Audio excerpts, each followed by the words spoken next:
लोगों की नजर में ये Garena free fire booyah award था, लेकिन मेरे ख्याल से ये फ्री फायर के पार्टनर प्रोग्राम का अवार्ड था। और ये वीडियो देखने के बाद आप लोग खुद बोलोगे कि हाँ भाई, ये अवार्ड शो उन लोगों के लिए था ही नहीं जो डिजर्विंग थे, ये अवार्ड शो उन लोगों के लिए था नहीं जो हार्ड वर्किंग थे, ये अवार्ड शो उन लोगों के लिए था ही नहीं जो उस गेम के लिए कितनी सालों से लॉयल थे। ये अवार्ड था उन लोगों के लिए जो गरीना के पार्टनर प्रोग्राम में थे, ये अवार्ड था उन लोगों के लिए जो गरीना की चाटते थे, और ये अवार्ड था सिर्फ उन लोगों के लिए जिनके नंबर्स ज्यादा थे। बाबा टाइम बहुत खराब आ गया है।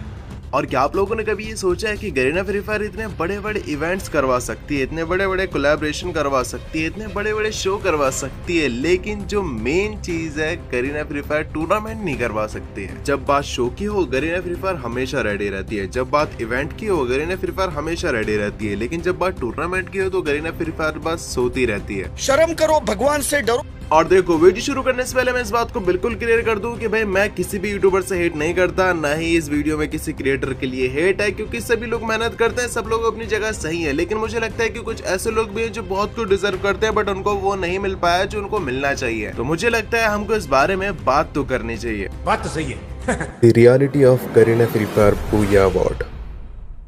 और सच बताऊं, ये बूया अवार्ड देखने के बाद, ये इवेंट देखने के बाद मुझे कुछ ऐसा फील हो रहा था जैसे कि बाकी जो इवेंट रहते हैं, बाकी जो शो रहते हैं जिसके अंदर अवार्ड दिए जाते हैं, तो उसके अंदर पहले अवार्ड सिलेक्ट किया जाते हैं, लोगों को नॉमिनेट किया जाता है, उसके बाद लोगों को अवार्ड दिया जाता है। लेकिन अपने गरीना फ्री फायर के साथ ऐसा नहीं है। मुझे लगता है कि इस बूया अवार्ड में ऐसा हुआ है कि पहले बंदे सिलेक्ट किए गए, पहले यूट्यूबर सिलेक्ट किए गए कि किस किस को अवार्ड देना है, देन उनके नाम लिखने के बाद उनके नाम के आगे अवार्ड का नाम लिखा है कि उसको ये अवार्ड देना है।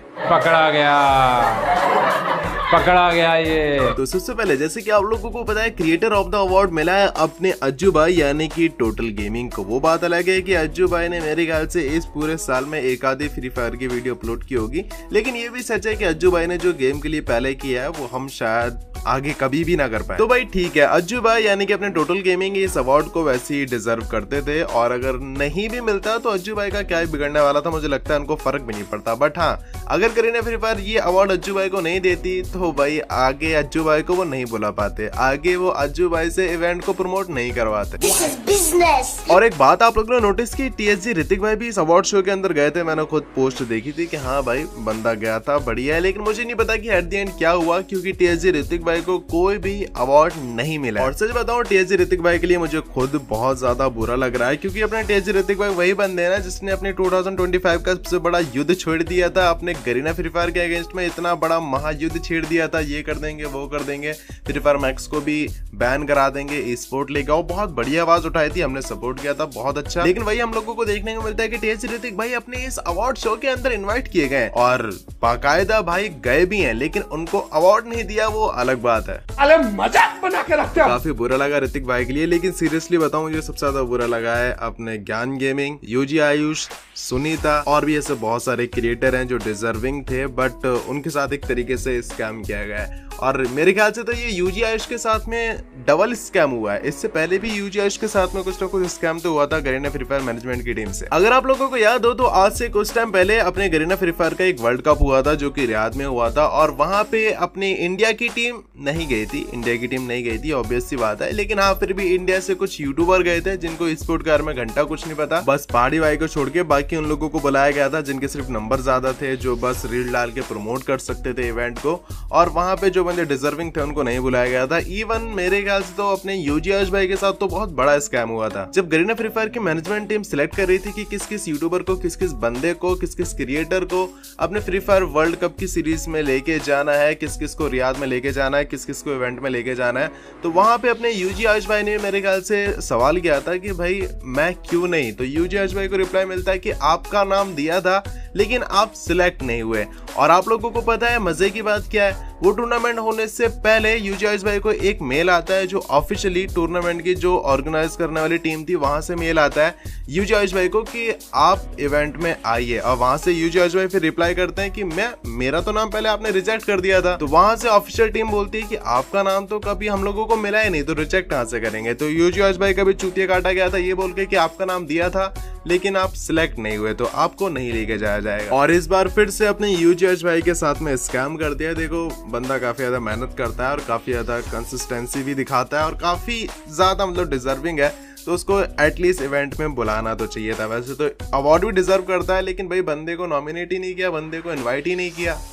क्या माइला इतनी हेरा फेरी। गाइस मैं आपको एक बहुत ही कूल वेबसाइट के बारे में बताता हूँ, जहाँ पे आप लोग बहुत सारे रिडीम कोड जीत सकते हैं और यहाँ से रिडीम कोड करके अपनी आईडी के अंदर टॉप अप करके अपनी आईडी को एक बहुत ही बढ़िया लेवल पे अपग्रेड कर सकते हैं। और इस वेबसाइट के अंदर अगर आप लोग मेरा प्रोमो कोड यूज करोगे VR गेम, तो आप लोगों को मिलेगा 20% एक्स्ट्रा डिस्काउंट। तो जैसे कि आप लोग देख सकते हैं यहाँ पे हमने कोबरा बंडल को सिलेक्ट कर लिया है और यहाँ पे हम लोग 5 क्रेट ओपन करेंगे जो कि 345 की। यहाँ पे देखो हमने ओपन किया और यहाँ पे हम लोगों को मिल चुका है 362 रुपए, जिसको हम लोग सेल कर देंगे तो अपना प्रॉफिट हो चुका है। और एक बार फिर से हम लोग 5 क्रेट को ओपन करेंगे और देखते हैं कि इस बार भी प्रॉफिट होगा। यस, इस बार भी प्रॉफिट हो गया। इस बार हम लोग 3 क्रेट ओपन करेंगे और यहाँ पे देखते हैं, ओ भाई इस बार तो बिग विन, 1000 कॉइंस हम लोग विन कर चुके हैं। इसको हम लोग सेल करेंगे और यहाँ पे अपना अमाउंट आ जाएगा और इन कॉइंस से आप लोग रियल के रिडीम कोड परचेस कर सकते हो, जिससे अपने गेम के अंदर टॉप अप कर सकते हो। और भाई इसीलिए मैंने एक नया चैनल ओपन किया जहाँ पे मैं आप लोगों को इसके बारे में पूरी वीडियो बनाकर दिखाऊंगा, अच्छे से एक्सप्लेन करके दिखाऊंगा ताकि आप लोगों को ये फायदा हो। तो न्यू चैनल के लिंक भी मैंने नीचे कमेंट सेक्शन में दे रखी है, जल्दी से सब्सक्राइब कर लेना। आप लोगों को पता चल जाएगा कि आप लोग कैसे खेल सकते हैं, कैसे विन कर सकते हैं। मस्त प्लान है। और फिर अपनी एक फीमेल यूट्यूबर भी आ जाती हैं, सुनीता। और सच बताऊं, Sunita one of the oldest, सिर्फ फीमेल क्रिएटर नहीं, one of the oldest free fire के क्रिएटरों में से एक है।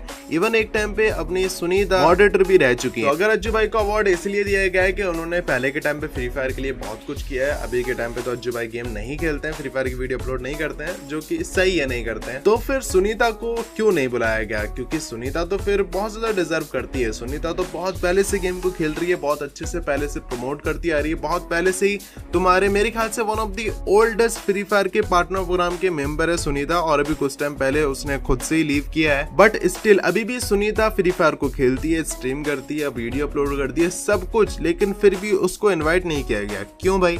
ये राज भी उसी के साथ चला गया सर। और फिर आ जाते हैं अपने ज्ञान भाई। देखो आप लोगों को पता है, मुझे बताने की जरूरत नहीं है ज्ञान भाई के बारे में। Yes, one of the oldest creator है और भाई 17 मिलियन कोई कम नहीं होते हैं और स्टिल अभी भी फ्री फायर को खेलते हैं। और आप लोगों को पता है कि कुछ टाइम पहले क्या हुआ है, क्या नहीं हुआ, लेकिन फिर भी भाई बंदा काफी ज्यादा डिजर्व करता है, उसको बुलाना चाहिए था। लेकिन फिर भी ज्ञान भाई को इन्वाइट नहीं किया गया। तो मुझे सच में समझ में नहीं आता है कि शो को, इस अवार्ड को किस बेसिस पे दिया जा रहा है और ये अवार्ड को सच में किस बेसिस पे लोगों को दिया जा रहा है। क्योंकि जिस बेसिस पे आप लोगों को दे रहे हो, उससे ज्यादा डिजर्विंग बंदे तो आप लोगों ने पूछे तक नहीं है। और जैसे कि मैंने कहा था कि गरीना फ्री फायर सारे इवेंट करवा सकती है, सारे भाई अवार्ड शो करवा सकती है, सब कुछ करवा सकती है, सबसे बड़े बड़े कोलैबोरेशन करवा सकती है, लेकिन बात जहां पे आ जाए टूर्नामेंट की, वहां क्यों हक देती है?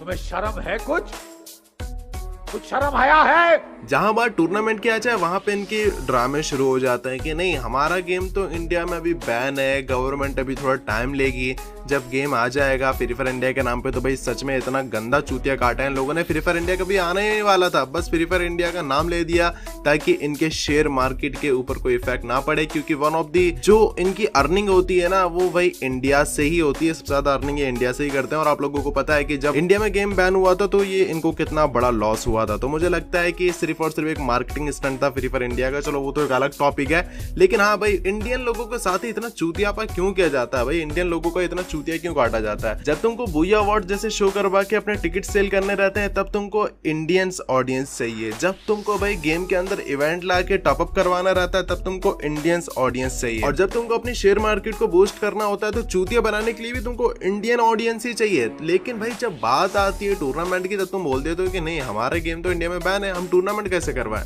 हिपोक्रेसी की भी सीमा होती है। लेकिन वही है कि अगर टूर्नामेंट होगा तो गरीना फ्री फायर को बहुत सारे पैसे खर्च करने पड़ेंगे, और अगर ऐसे अवार्ड शो होंगे तो गरीना फ्री फायर को भाई पैसे मिलेंगे, टिकट सेल होंगे, गरीना फ्री फायर को उल्टा पैसा मिलेगा। तो गरीना फ्री फायर सिर्फ और सिर्फ अर्निंग करना जानती है, स्पेंड करना नहीं। ये गरीब की माँ की। और हाँ भाई, मैं बहुत अच्छे से जानता हूँ कि सभी company at the end earning करने के लिए आती हैं, लेकिन भाई थोड़ी बहुत तो लॉयल्टी रखनी चाहिए ना अपने जो कस्टमर हैं उनके साथ में, जिनकी वजह से तुम्हारी अर्निंग होती है। जो लोग तुम्हारे गेम में इतने से टॉप अप कर रहे हैं, तुम उनका चूतिया बनाते रहते हो। भाई थोड़ा बहुत तो सोच लिया करो।